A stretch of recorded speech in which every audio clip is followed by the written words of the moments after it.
भाई सही लिखा हुआ ये है। क्या लिख रखा है आप लोगों ने? भाई ये तो हमारे गुरु जी का ज्ञान है, जीव हमारी जाति मानव धर्म हमारा, ठीक है। क्यों मुसलमान के हिंदू से बराबरी हो जाएगा?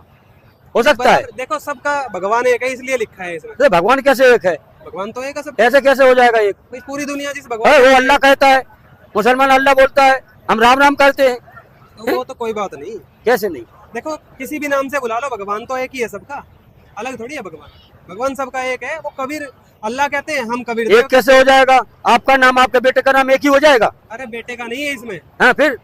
भगवान और अल्लाह पर्यायवाची शब्द है बस। उस भगवान का नाम कबीर देव है, उसने दुनिया बनाई है। हिंदू मुसलमान अलग थोड़ी बनाए उसने, ये तो यहाँ बने हैं। ये क्या लिख रखा है? ये क्या पढ़ा? ये क्या है? पढ़ लो आप, सही लिखा है। जीव हमारी जाति है, मानव धर्म हमारा, हिंदू मुस्लिम सिख ईसाई धर्म नहीं कोई नहीं आ रहा। सही लिखा। कैसे धर्म नहीं आ रहा? नहीं है, ये क्या है? ये आप भाई सही आपके लिखा है। रामपाल बाबा ने लिख दिया तो मान लेंगे? बताइए आप। क्या आपको क्या समस्या है बताओ, क्यों नहीं हो सकते एक, बताओ। ये मांस खाते हैं मुसलमान लोग सब, हाँ खाते हैं, गलत है वो बात हैं? तो। फिर तो हमारे हिंदू में कहाँ खाते हैं? कौन खाता है मांस? राम ने खाया? किशन ने खाया? किसी ने मांस खाया है? बताइए आप। कोई भैया मांस खाता है? मांस खाने वाली कोई चीज है? मांस खाने वाली चीज नहीं, हमारे गुरु जी तो मना करते हैं। फिर मुसलमानों से बराबरी क्यों कर रहे हैं हमारे हिंदुओं की? भाई रुक जाओ, देखो थोड़ा शांति बरतो, थोड़ा शांति बरतो। क्या शांति बरते? देखो हमारे गुरुजी ने मुसलमानों के लिए भी पुस्तक लिखी है, मुसलमान नहीं समझे ज्ञान कुरान, देख लो। और जो मुसलमान भाई इस पुस्तक को पढ़ लेता है ना, सच बता रहा हूँ आपको, 50 सैकड़ों हमारे पास यहाँ आ गए हैं, उन्होंने मांस खाना भी छोड़ दिया। ये देखो हमारे गुरुजी ने इसमें ज्ञान बताया है। आपके गुरुजी हैं, बस रामपाल जी ने लिख दिया, वो आपने मान लिया। भाई हमारे गुरुजी ने शास्त्रों से प्रमाण देकर लिखा है। देखो कबीर साहब की वाणी, कबीर तिल भर मछली खाए कह कोटि गऊ दे दान, काशी करो तले मरे तो भी नरक निदान। छोटी सी कोई मांस खाता है ना, छोटा सा भी टुकड़ा, वो नरक में जाता है। ये देख, कबीर बकरी पतई पाती खात है ताकि काडी खाल, और जो बकरी को खात है तिनका कौन हवाल। ये मुसलमानों को भी ज्ञान दे रहे हैं हमारे गुरुजी, और हिंदुओं को भी। कबीर काजी का बेटा मुआ उर्मे साले पीर, काजी का भी जब बेटा मरता है ना तो वो भी दुखी होता है। वो साहेब सबका पिता भला न माना वीर। अगर कोई परमात्मा के बच्चे को या किसी पशु को भी मारता है, वो भी परमात्मा के बच्चे हैं, तो परमात्मा नाराज होता है, भला नहीं मानता परमात्मा। ये काजियों को भी शिक्षा दे रहे हैं हमारे परमात्मा। ये देखो, कबीर कबीरा तेई पीर है जो जाने पर पीर, और जो पर पीर न जाने सो काफिर बेपीर। काफिर हमारे गुरुजी ने उसको बताया है जो दूसरे की पीड़ा को नहीं समझता। ये मांसाहार करते हैं और जो ये पशु हिंसा करते हैं, इनको गलत बताया हमारे गुरुजी ने। कबीर हिंदू के दया नहीं और मेहर तुरक के नाही। ये आगे बात आप सोच रहे हैं ना, हिंदू आज हिंदू भी कर रहे हैं ये काम। हिंदू के दया नहीं मेहर तुरक के नाही, तुरक मतलब मुसलमान, वो भी दया नहीं कर रहे। और कहे कबीर दोनों गया लख 84 माही, ये दोनों ही लख 84 में जाएंगे जो मांस खाएंगे और पशु हिंसा करेंगे। ये तो ज्ञान है भाई भगवान का। कबीर मुसलमान मारे करद सो और हिंदू मारे तलवार। हिंदू भी तो करते हैं, आप किसकी बात कर रहे थे? अरे राम कृष्ण, जैसे कृष्ण जी हैं, ये भगवान है, कृष्ण भगवान को भी आप लोग कह रहे हैं जिनने मांस खाया। मुसलमानों के हर में देखो, हर लोग मांस खाते हैं, हर लोग मांस खाता है उनका। रुक जाओ, ये खाते हैं गलत करते हैं। पर कृष्ण जी की भी आपको स्टोरी दिखाते हैं। आप क्या सोचते हो कृष्ण जी बिल्कुल दूध के दूल्हे हैं? अभी दिखाते हैं आपको, पहले ये देख लो। कबीर मुसलमान मारे करद सू और हिंदू मारे तलवार, कहे कबीर दोनों मिले जहां जम के द्वार। ये सारे जम के द्वार जाएंगे, नरक में जाएंगे। ये हमारे गुरुजी का ज्ञान है और ये सबके लिए है। आप कृष्ण जी की कह रहे थे, ये देखो भागवत महापुराण, इसका पाठ आज सबसे ज्यादा होता है। जितने भी कथावाचक है इसकी कथा तो होना चाहिए ना, होना चाहिए भाई। सच्चा पाठ तो नहीं करते वो। ये देखो, ये गीता प्रेस गोरखपुर से है। आप 2 मिनट रुको, आपको अभी पता चल जाए कृष्ण जी क्या करते थे। ये देखो, हमने पूरा निशान लगा के रखा हुआ है इसमें। ये लो, ये देखो, ये इसका देख लेना भाई अध्याय, और ये पेज नंबर देख लेना। ये पढ़ो आप। एक बार वीर शिरोमणि अर्जुन ने गांडीव धनुष और अक्षय बाण वाले 2 तरकस लिए तथा भगवान श्री कृष्ण के साथ आए। देख लेना, दोनों गुरु चेले क्या कर रहे हैं, दोनों गुरु शिष्य 7 कवच पहनकर अपने उस रथ पर सवार हुए। क्या किया फिर? इसके बाद विपक्षी वीरों का नाश करने वाले अर्जुन उस गहन वन में शिकार खेलने गए। ये दोनों गुरु शिष्य शिकार खेलने गए। क्या करा फिर आगे? जो बहुत से सिंह बाघ आदि भयंकर जानवरों से भी भरा हुआ था, वहां उन्होंने बहुत से बाघ, ये देखो ये भी मार रहे हैं। ये गुरु शिष्य क्या करें? बाघ, सुअर, भैंसे, काले हिरन, शरब, गवै। गवै का मतलब कई जगह तो गाय भी करते हैं, चलो इन्होंने यहाँ कर दिया कि कोई नीला हिरण होता है, भूरे रंग का हिरण होता है, कोई बात नहीं, हिरण होता है ना, कोई बात। अरे तो मार तो रहे हैं जीव। ये देखो, गैंडे, हिरण, खरगोश और शल्लक शाही आदि पशुओं को अपने बाणों का निशाना लगाया। ये देखो क्या कर रहे हैं गुरु शिष्य। उनमें से जो यज्ञ के योग्य थे, ये यज्ञ में लेके जाते थे, ये करते हैं काम इनका। उन्हें सेवक गण पर्व का समय जानकर, ये त्योहार मनाते थे ये पशु मार मार के, पर्व का समय जानकर राजा युधिष्ठिर के पास ले गए। राजा युधिष्ठिर के पास ले गए और आगे देखो ये गुरु शिष्य की लीला देखो। आप दिखाओ भैया, बिल्कुल जूम करके दिखाना तरीके से इनको। आप देख लो भगवान श्री कृष्ण की लीला। अरे भगवान के बारे में आप लोग गलत बोल रहे हैं। हम गलत कुछ नहीं बोल रहे, ये भागवत में जो लिखा है हम तो उसको सच मानते हैं। ये देखो भगवान श्री कृष्ण और अर्जुन दोनों महारथियों ने यमुना जी में हाथ पैर धोकर उनका निर्मल जल पिया और देखा कि एक परम सुंदरी कन्या वहां तपस्या कर रही है।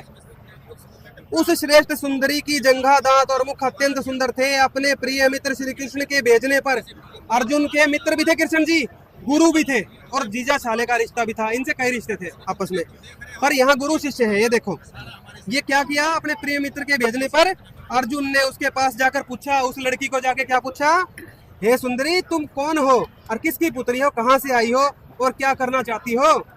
मैं ऐसा समझता हूँ कि तुम अपने योग्य पति को चाह रही हो। कृष्ण जी ने भेजा है अर्जुन को, एक गुरु अपने शिष्य को भेज रहा है इस लड़की से पता करके आप पति चाहती है क्या। अरे कृष्ण भगवान के बारे में गलत शब्द बोल रहे हैं आप, ये गलत होगा। मैंने एक शब्द भी नहीं बोला, ये गलत है। ये तो लिखा हुआ है भागवत में भाई, भागवत में लिखा हुआ है। गलत, अगर भागवत गलत है तो करवा दो बंद, ये कथावास कोई कथा बंद करवाओ। और देखो राम के बहुत बड़े दादाजी थे, इनके कई पुस्तों पहले इक्ष्वाकु वंश।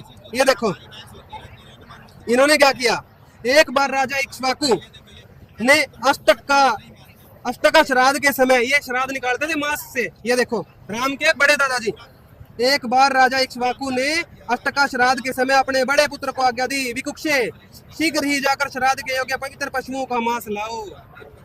ये भागवत बता रही है, पवित्र पशुओं का मांस लाओ। वीर विकुक्षी ने बहुत अच्छा कहकर वन की यात्रा की। वहां उसने श्राद्ध के योग्य बहुत से पशुओं का शिकार किया। वह थक तो गया ही था, भूख भी लग गई थी, इसलिए यह बात भूल गया कि श्राद्ध के लिए मरे हुए पशु को स्वयं न खाना चाहिए। उसने एक खरगोश खा लिया। ये मांसाहारी भी थे।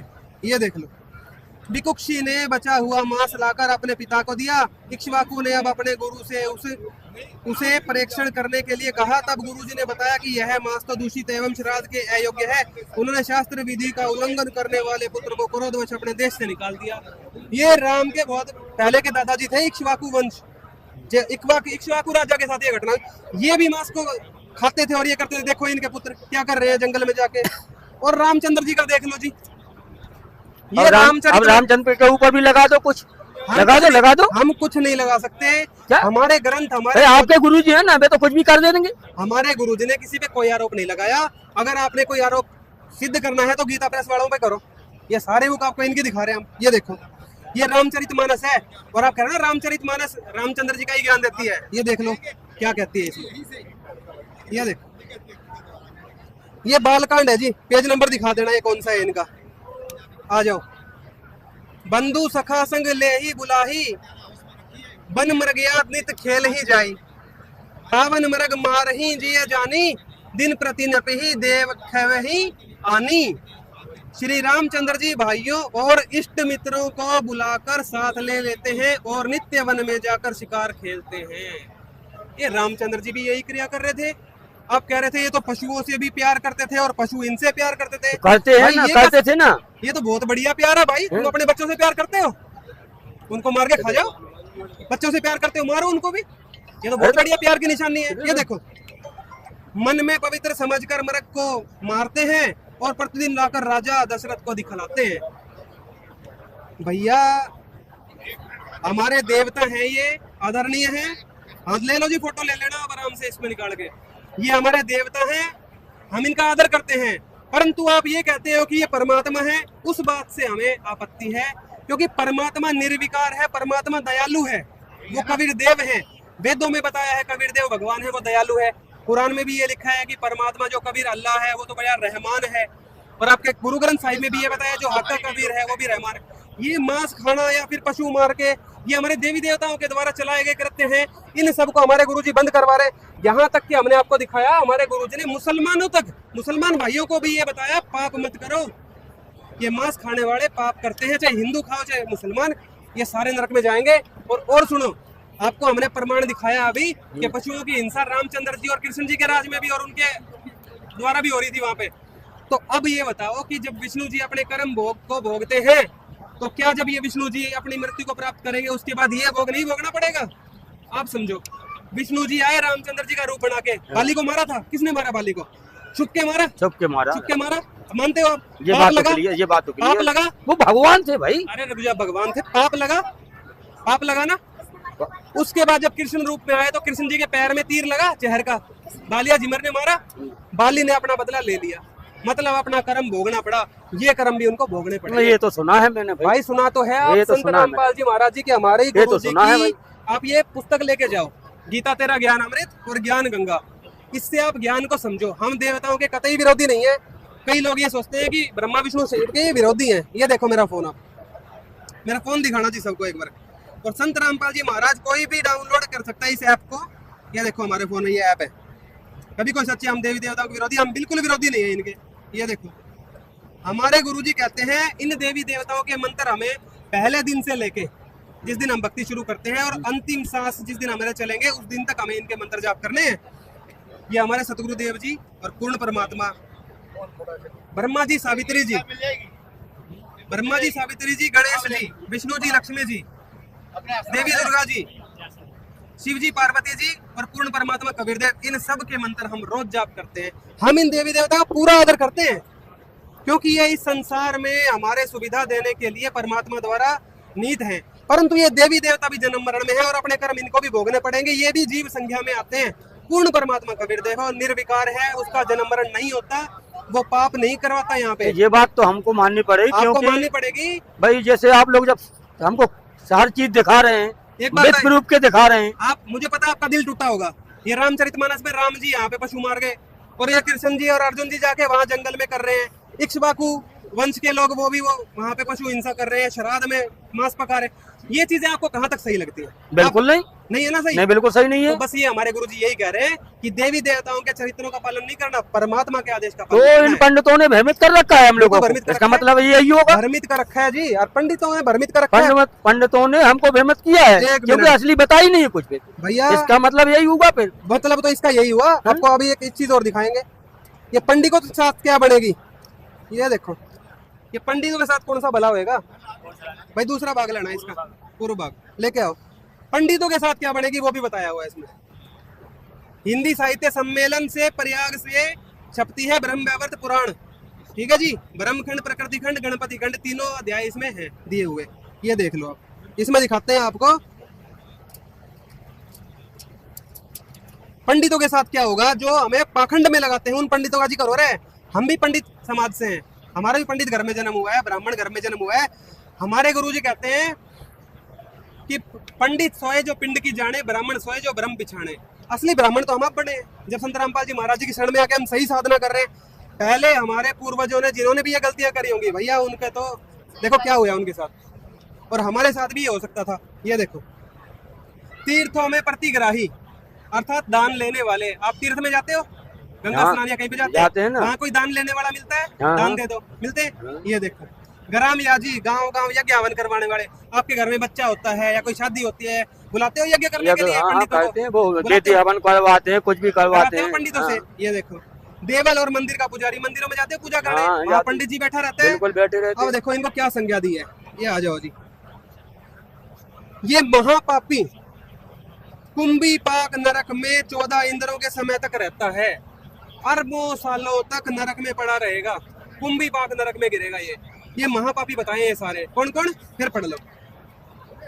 तीर्थों में प्रतिग्राही, दान लेने वाला, ग्राम याजी, ग्राम पुरोहित जो गांव गांव में यज्ञ करता है, देवल मंदिर का पुजारी, ये सारे नरक में जाएंगे कुंभी पाक में। और 14 इंद्रों के समय तक अर्थात 1008 चतुर्युग तक, एक कल्प तक नरक में जाएंगे। फिर वहां क्या होगा, वहां धर्मराज के दूतगण ताड़ित कर उसे निरंतर घुमाया करते हैं। वह वहां क्षण में अग्नि में गिरता है, क्षण में कांटों के कुंडों में गिरता है, क्षण में खोलते हुए तेल में, क्षण में संतप्त जल में, और क्षण में तप्त पत्थर पर, और क्षण में तप्त लोहे पर गिरता है। ये देखो क्या भयंकर यातना हो रही है इनके साथ। ये खुद तो नरक में जाएंगे, आपको भी ले जाएंगे, इनकी मान के करियो आप। अनंतर उसके बाद अरबों सालों तक ये कष्ट सहने के बाद करोड़ों जन्म तक गीद बनेगा, 100 जन्म तक सुअर, 7 जन्म तक कौआ और 7 जन्म तक सर्प होकर और फिर 60,000 साल तक 60,000 वर्ष तक विष्टा का कीड़ा जो टट्टी में कीड़ा बनता है वो बनेगा। इसके उपरांत शूद्र और गलत कुष्ठ का रोगी, दरिद्र, यक्षमा पीड़ित, वंशहीन और श्रीहीन मनुष्य होता है। जब मनुष्य बनेगा तब भी इसके साथ इतने घटना होंगी। ये ब्रह्म वैवर्त पुराण कह रहा है भाई, कभी कहो संत रामपाल जी महाराज कह रहे हैं। ये हिंदी साहित्य सम्मेलन प्रयाग वालों को पकड़ना, उनसे जाके सवाल करना क्यों लिखा है। ये हमारे पुराणों का ज्ञान कहता है। हमारे गुरु जी कहते हैं शास्त्र ही प्रमाण है। ये शास्त्र विहित कर्म नहीं करवाते हमारे पंडित जी। ये क्या करवा रहे हैं समाज में? शास्त्र विरुद्ध साधना करवा के हमें नरक में ठोक रहे हैं। और देवताओं के चरित्र आपने देख लिया, अपने ब्राह्मणों के देख लिए। आपकी इच्छा है जी, जो करना है। हम तो आपसे प्रार्थना करेंगे, आप हमारे सतलोक आश्रम में आए हो, देखो हमने आपको आदर से बुलाया है, आदर से ही हम आपको कह रहे हैं आप ये पुस्तकें जरूर पढ़िएगा। नहीं तो आपकी बात है जो आपने दिखाया है ये कुछ ये भी ठीक है, लेकिन पंडितों ने हम लोगों को गुमराह कर रखा। तो भैया हम तो सही राह जानने के लिए आप ये पढ़ के देखो। ठीक है, प्रार्थना पढ़ के दोबारा आना आप आश्रम में, फिर आप बताना आपके क्या विचार है। आप ज्ञान गंगा दे दो, ज्ञान गंगा ले लो, कोई बात नहीं, ज्ञान गंगा पढ़ लेना आप। इसमें आपको सारा ज्ञान मिल जाएगा देवी देवताओं का और परमात्मा का। ठीक है जी, ठीक है। और अगली बार भी जरूर आना जी भंडारे में और बुक पढ़ के आना आप। ठीक है जी, ठीक है।